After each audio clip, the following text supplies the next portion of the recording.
नमस्कार, दरभंगा समाचार में आपका स्वागत है। कुशेश्वर विधानसभा के उपचुनाव के बाद पूर्व केंद्रीय मंत्री अली अशरफ फातमी ने आज अपने निवास पे एक प्रेस वार्ता रखी। इस प्रेस वार्ता में खास बात ये थी कि माइनॉरिटी की जो वोटिंग का जो लिस्ट था उन्होंने जारी किया। इसमें बताया कि किस तरीके से 2019 से भी ज्यादा वोट इस बार उपचुनाव में जेडीयू के प्रत्याशी हुसैन हजारी को मिला और जो रणनीति उन्होंने अपनाई थी उस रणनीति के तहत विजय हुआ। खास तौर पर नीतीश सरकार ने जो बिहार में काम किया था उस कामों को वो अब डोर टू डोर माइनॉरिटी के लोगों को समझाने के लिए निकलेंगे, साथ ही अन्य राज्यों का भी दौरा करेंगे और विशेष करके ये भी बात उन्होंने कही कि किस तरीके से विपक्ष के बड़े नेता लगातार यहाँ 5 दिनों तक कैंपेन करते रहे और काउंटिंग के दिन भी वो यहाँ पे मौजूद थे। इस पे भी उन्होंने तंज रखा। साथ ही साथ शराब को लेकर के भी यहाँ पे प्रश्न का उन्होंने जवाब दिया पत्रकारों को, विशेष करके कि क्या आने वाले यूपी चुनाव में जेडीयू वहां पे चुनाव लड़ेगी। तो आइए सुनते हैं प्रश्नों के उत्तर, उसके बाद पूरी प्रेस वार्ता। आज भी हो रही है तो ठीक है, जुर्म करने वाले को कानून सजा जरूर देगा, लेकिन क्या उद्देश्य पूरा होता हुआ दिख रहा है? उद्देश्य तो पूरा है। जितना बड़े पैमाने पे पहले इस तरह की घटनाएं होती थी बराबर सुनने को मिलता था। आज 5 यहाँ मिल गया, मर गए 10 वहाँ, 15 वहाँ। मतलब क्राइम को आप नियंत्रण करने के लिए कानून बना सकते हैं, लेकिन समाज में गंदे लोग पूरी दुनिया में हर जगह, उसी के लिए तो कानून बनता है। अच्छे लोगों के लिए तो कानून बनता नहीं है। तो आरोप ये भी लग रहा है, मतलब ऐसा कहा जा रहा है कि शराबबंदी से फ़ायदा कहीं ना कहीं सिस्टम में बैठे लोगों का हो रहा है। घर घर शराब की दुकानें खुल गई, ऐसे भी बातें उठ रही है। देखिए, ऐसा है कि विपक्ष का काम अपना है, वो करते हैं। सरकार का जो काम है वो करती है। निश्चित रूप से जो कानून है कि शराब नहीं बिकनी चाहिए तो नहीं बिकनी चाहिए।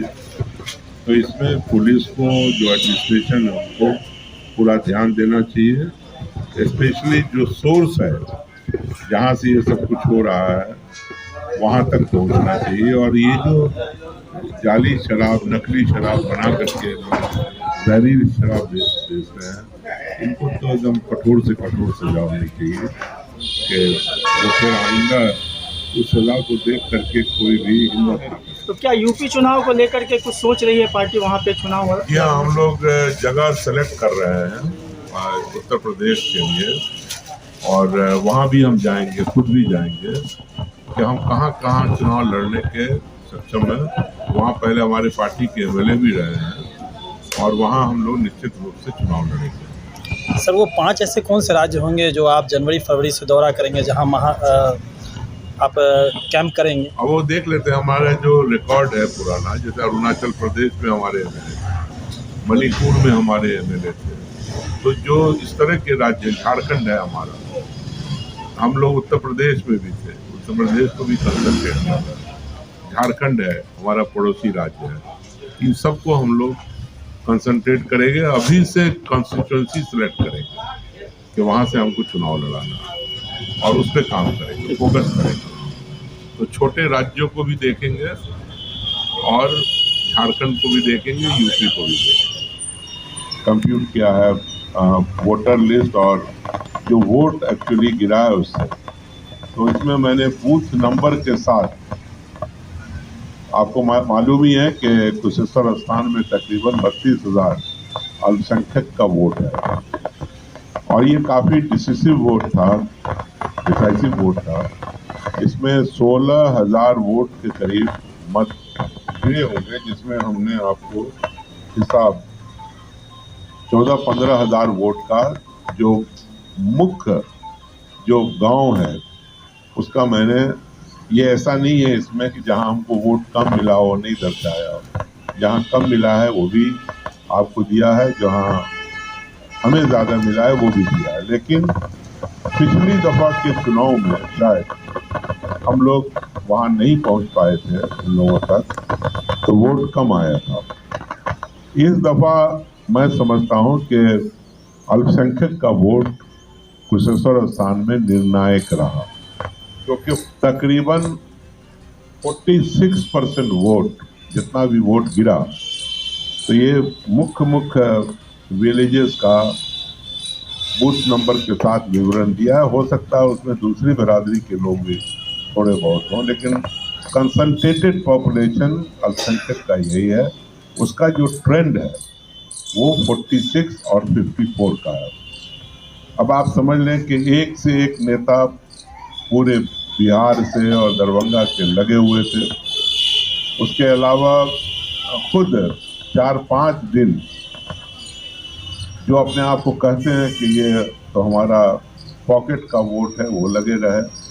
लेकिन इस सब के बावजूद नीतीश कुमार का जी का जो चेहरा है, सबका विकास, सबके साथ न्याय, तो उस विचारधारा से अल्पसंख्यक के लोगों ने जो काम किया, हम लोग जो बताते थे उनको लोगों को, तो लोगों में खुशी की लहर दौड़ जाती थी। और आप यकीन नहीं करेंगे, बड़ी बड़ी सभाएं हमारी हुई। प्रधान जी तो हर दिन हमारे साथ थे और बड़ी बड़ी सभाएं हुई, लोग जमा हुए और बड़ी जोश में लोग थे नीतीश जी के लिए। तो ये एक आंख खोलने वाला नतीजा है और ये प्रूफ के साथ है, इसमें कोई चीज छुपी हुई नहीं है कि छुपी हुई चीज नहीं है, यह बिल्कुल प्रूफ के साथ है। और इसको जानना चाहिए पूरे बिहार को और हमारे कार्यकर्ता को भी कि अगर हम माइक्रो मैनेजमेंट करेंगे और अगर हम नीतीश जी के किए हुए कामों को अल्पसंख्यक तक पहुंचाएंगे, लेकिन अच्छे तरीके से, वल्गर तरीके से नहीं, अच्छे तरीके से पहुंचाएंगे, तो वो निश्चित रूप से जनता दल यू को अपना वोट, नीतीश कुमार जी को अपना वोट जरूर देंगे। और मेरा प्रयास यही रहेगा दरभंगा के अंदर खासतौर से और बिहार के अंदर कि जनता दल यू एक नंबर की पार्टी बिहार में बने। और उसमें कुछ लोगों की जान चली गई और जिसका बहुत सदमा है, उसकी पूरी इंक्वायरी होनी चाहिए, हो रही है। कल्प्रिट कहीं बचेंगे नहीं और आगे इस तरह की घटना न हो, उस पर भी पूरा मजबूती से काम होगा। ऐसे ही विमेन एम्पावरमेंट के भी बड़े काम हुए, चाहे उनके लिए रिजर्वेशन करना हो पंचायती राज सिस्टम में या फिर नौकरियों में रिजर्वेशन, ये सब बड़े कदम नीतीश सरकार ने उठाए। और उसी को अगर आप देख लें कि महादलित, दलित, अति पिछड़ा का भी रिजर्वेशन जो हुआ आपके निकाय चुनाव में, उससे न जाने कितने हजार मुखिया, वार्ड मेंबर, जिला परिषद, पंचायत समिति के लोग मेंबर बन गए। तो ये बड़ी उपलब्धि है। एक कहिए कि समाज के हर तबके को साथ लेकर के चलने का जो उनका संकल्प है, वो इससे पता चलता है इसका। और अल्पसंख्यक के लिए जितने कार्यक्रम किए जा रहे हैं, शायद अल्पसंख्यक को पता नहीं है। और एक बात बहुत ही मैं फख्र से कह सकता हूं कि नीतीश की 16 साल सरकार में अमन, भाईचारा, प्यार, मोहब्बत बना रहा आपस में लोगों का। जाने कितने तरह के त्योहार आए, जाने कितनी तरह की क्राइसिस आई, लेकिन हर क्राइसिस में नीतीश सरकार सफल हुई और उसने साबित किया कि बिहार के अंदर अमन और भाईचारा को नहीं टूटने दिया जाएगा। और उसके साथ साथ अल्पसंख्यक के लिए जो डेवलपमेंट के उनके काम, चाहे उनके सड़क का निर्माण हो, चाहे बिजली पहुंचाना हो, चाहे उनके गांव में स्कूल बनाना हो, ये सब तो हुआ ही हुआ।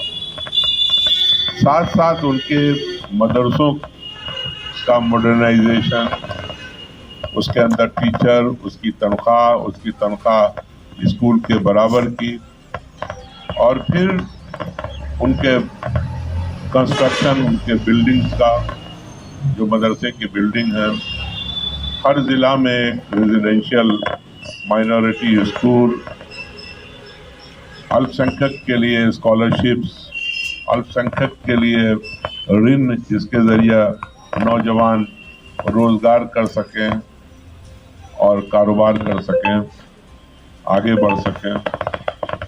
तो इन सब चीज़ों का ध्यान रखा गया और कहीं भी ये सब काम किसी नारों के बगैर और किसी को दुख न दे करके समाज को सुख देने का काम नीतीश जी ने किया। कम्युनिटी सेंटर बन रहा हो, चाहे असराहा के अंदर रेजिडेंशियल स्कूल जो अल्पसंख्यक का है बन रहा हो, चाहे बहुत सारे मदरसों में बड़ी बड़ी बिल्डिंग उनके रहने के लिए और पढ़ने के लिए बच्चों के जो बन रहे हैं उसको देख लें आप। तो ये सब कारनामा है नीतीश कुमार का, जो खामोशी से जो उनका अधिकार है, जो उनका हक है, उन तक पहुंचाने का काम नीतीश कुमार जी कर रहे हैं। जितने आज मैंने खास लोगों को यहाँ पे बुलाया है जो हमारे साथ लगातार कुशेश्वर स्थान के कैंपेन में थे और यहाँ वार रूम हमारा था दरभंगा शहर के अंदर और यहाँ सभी लोग सहयोगी थे और यहाँ पर हमारे साथ देख लें तो 2 बुजुर्ग लीडर हैं, रामनिवास जी तो है ही हैं, लेकिन इधर श्याम किशोर प्रधान जी की उम्र और अवस्था देखिए, तो उधर हमारे मुमताज़ भाई हैं। तो कोई ऐसा दिन नहीं था जब हमारे साथ गोपाल मंडल जी न गए हों, रामनिवास जी नहीं गए, और श्याम किशोर प्रधान जी तो सुबह से उठ के बैठ के तैयार होकर के बैठे रहते थे कि हमें साथ ले चलिए। बहुत अच्छा कैंपेन रहा, हमारे चांद साहब भी साथ में रहे। तो हम लोगों ने सिर्फ एक नहीं कि सिर्फ अल्पसंख्यक के अंदर कैंपेन किया। रामनिवास जी मल्टी कम्युनिटी में काम कर रहे थे और वैश्यों के बीच में और जनरल लोगों में भी। गोपाल मंडल जी अति पिछड़ा के अंदर काम कर रहे थे। ये 4-5 दिन यहाँ माननीय तेजस्वी जी जो विपक्ष के नेता हैं वो यहाँ थे और थे ही नहीं, कोई ऐसा गांव नहीं है जो उन्होंने नहीं छोड़ा हो और उसमें जो उनका फोकस रहता है वो ये समझते हैं कि अमुक लोग हमारे साथ हैं, उसमें वो उनकी गलतफहमी रहती है कि मुसलमान हमारे साथ है। तो उसको भी हम लोगों ने कंसंट्रेट किया। हमारी टीम जो थी पूरी जनता दल यू की जो अल्पसंख्यक के लोग थे वो उन्होंने भी फोकस किया और मैं भी था। मैं कोई ऐसा गांव नहीं बचा जहां मैं नहीं गया हूं स्वयं। और एक आम लोगों में धारणा थी कि जो पार्टी फातमी की नहीं हुई, शहाबुद्दीन की नहीं हुई, तो वह आम हम लोगों की क्या होगी। आपको याद होगा कि मुझे पार्टी से किनारा किया गया, टिकट काटा गया, हम तो चले गए थे, लेकिन उसके बाद शहाबुद्दीन के साथ भी जो व्यवहार उनका दिल्ली से लेकर के और सिवान तक रहा, दुनिया जानती है। और ये ऐसा नहीं, आजकल आधुनिक दौर है, हर चीज़ फेसबुक से इससे मालूम होता है, तो उसकी वजह से भी लोगों में कहीं कहीं नाराज़गी मुझे नज़र आई। अब रघुवंश प्रसाद सिंह जैसे लोग जिन्होंने पूरी ज़िंदगी समाजवादी आंदोलन में और जनता दल, फिर उसके बाद राजद, इसमें लगा दिया, उस तक को राजद ने छोड़ दिया। तो हमारा फोकस था अल्पसंख्यक प्रकोष्ठ के हम राष्ट्रीय